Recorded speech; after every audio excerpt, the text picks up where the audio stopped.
And then finally, you've met our mayor, Mayor Ron Jensen, and his lovely wife, Rebecca. And I'll tell you, here's what I want to say about the mayor. What you're seeing this week, this isn't, I mean, I want y'all to feel special, but this is just who he is. This is what he does. He rides out with my officers once a month and buys them lunch. And he's really involved and interested in what we're doing.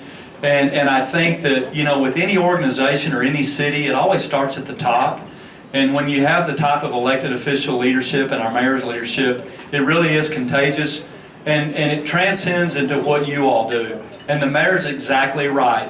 When our officers see our elected officials, our mayor, our citizens on patrol, out there with them, engaging with them, it is very uplifting. And I'll tell you, it's particularly uplifting since Ferguson. I've been doing this for 32 years. I'm lucky to have done my professional career what I always dreamed of doing, which is to be a police officer and help protect and serve. But what we're seeing now with our community support, because here's the reality, the good people in Grand Prairie, and I think most of your cities, they just got tired of seeing our officers getting bashed on the nightly news. And I cannot thank them enough, but I think what means even more to me is our volunteers were with us before that. And if you look around at the GPPD Citizens on Patrol, I want you to notice their epaulets. I want you to notice the Operation Blue Shield colors, the yellow, which represents our community, surrounded by blue, which represents law enforcement surrounding and protecting our community.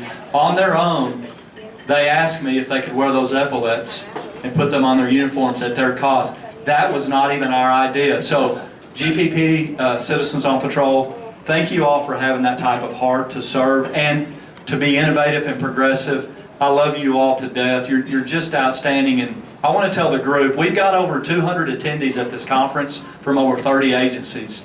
And I want to tell the group how much I appreciate you all taking the time out of your schedules to be here. You could be doing a lot of other things, but what you chose to do was spend time supporting and learning how to better support your police departments.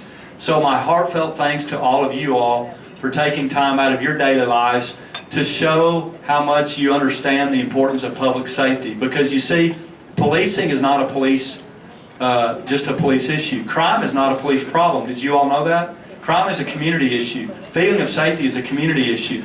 And what we figured out finally in law enforcement is if we work together with our community, we have much better results.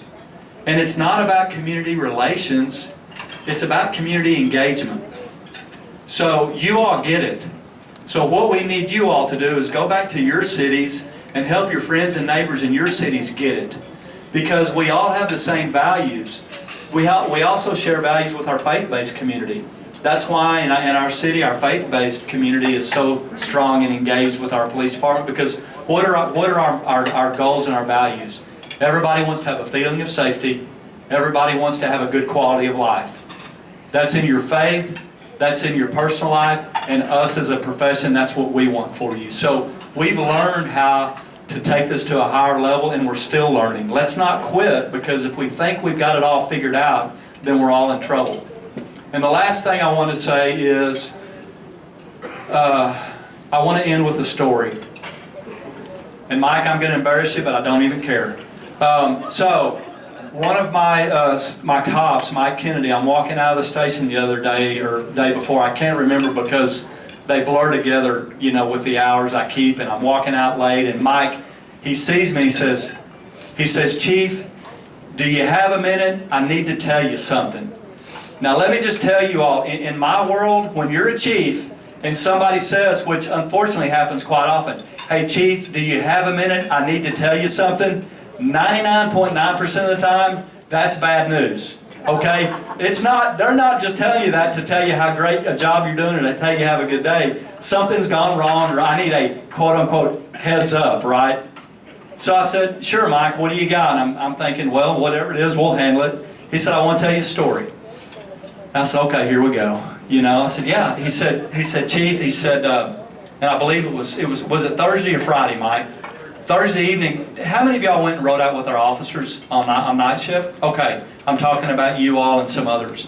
He said, "Chief, yesterday evening, we had some out-of-city cops that wanted to come ride out. So I took him in the lineup. Now, Our program, the way you see it today, is about 4.5 years old. And we started really from nothing, and we've got about 62 cops in our program now. So let me just tell you, we've worked really hard to build this program, and it's taken several years, and now we've got about 62 cops, and we're really. But one of the things that really worried me when we started the program were, how are my officers going to accept our citizens on patrol? Because I said, hey, full access. You're going to go to lineup. If you're talking about something to lineup as officers that the public can't hear, then you probably shouldn't be talking about it. So they're going to go to lineup, they're going to be engaged, they're going to be involved. But honestly, that was a risk because I didn't know how my officers would accept it. And at first, you know, it was kind of feeling each other out and seeing how it was going to go. And so over the last couple of years, I've gotten the feeling that my officers accept them because I can see around the building that they treat them like family. They don't really treat them differently. They don't treat them any differently than each other, so that's good. So I'm thinking things are going well, but you never know when you're sitting in the chief's office. You don't know. So he said, Chief, I had these out-of-town citizens on patrol come to night shift lineup. They sit down. Lieutenant Owens did a great job introducing our guest, telling where they were from, and I'm thinking, okay, here comes the bad news. You know, see, this is going too good. Something wrong is getting ready to happen here in this story. And he said, Chief, he said, after the introductions, he said, the officers, without being asked and without being told, spontaneously gave our citizen on patrol guest and us a round of applause.